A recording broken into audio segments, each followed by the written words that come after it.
Is a cruise the best way to see some of the amazing sights that make Iceland such a remarkable country? We found out on our cruise on the Viking Sky.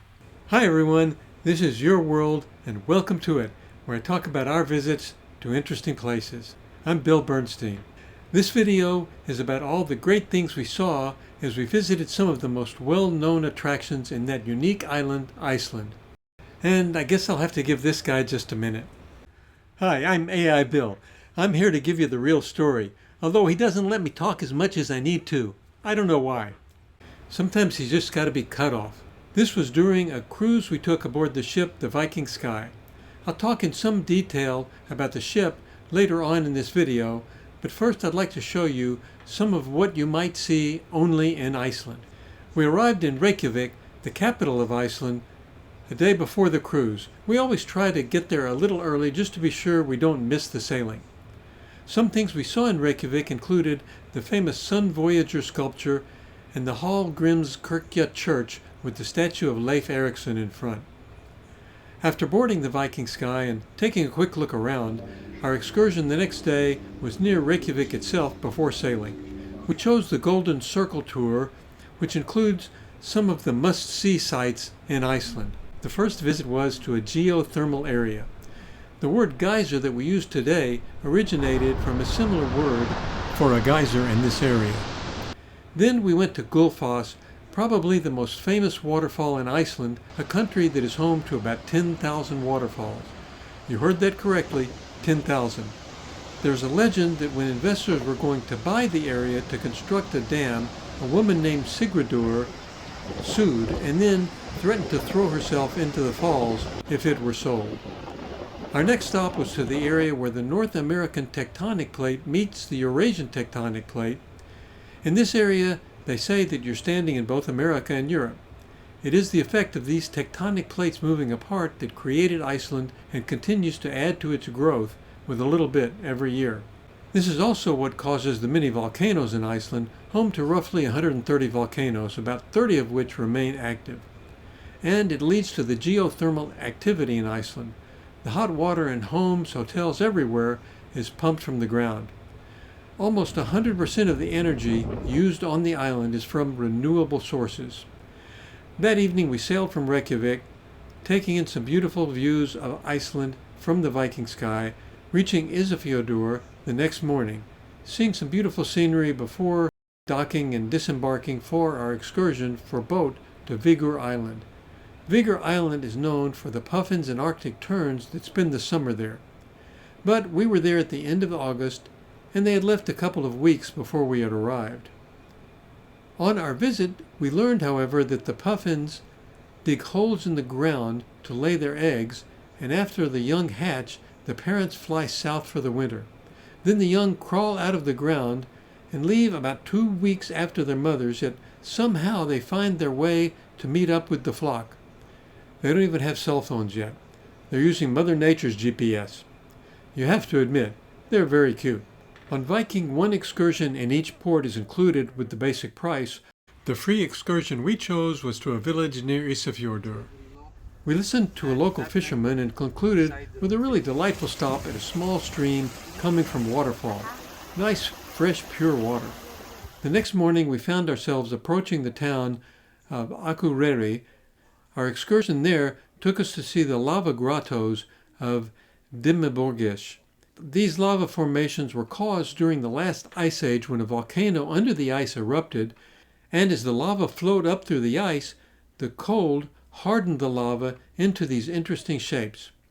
Then we visited the hot sulfur mud springs and gurgling sulfur cauldrons, which are also pretty impressive. From there we went to another real highlight of our visit to Iceland, Godafoss waterfall. Another great story. When Christianity was beginning to spread in Iceland, the chieftains met to decide whether they should continue to worship the Norse gods or to convert. The legend is that the speaker meditated on it overnight, then decided that the public worship would be in the new religion Christianity, but that people could keep their old idols at home if they wished. After a good night's sleep, we found ourselves docked near Seydisfjordur.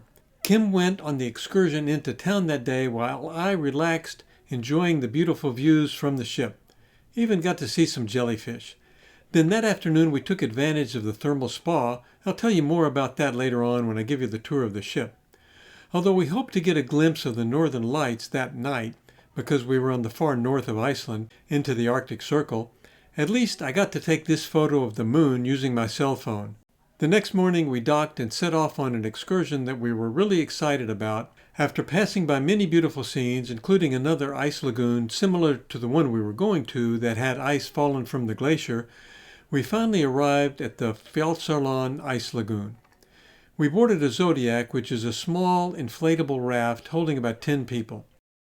There were an almost unlimited number of high points for this cruise, but this one has to rank near the top.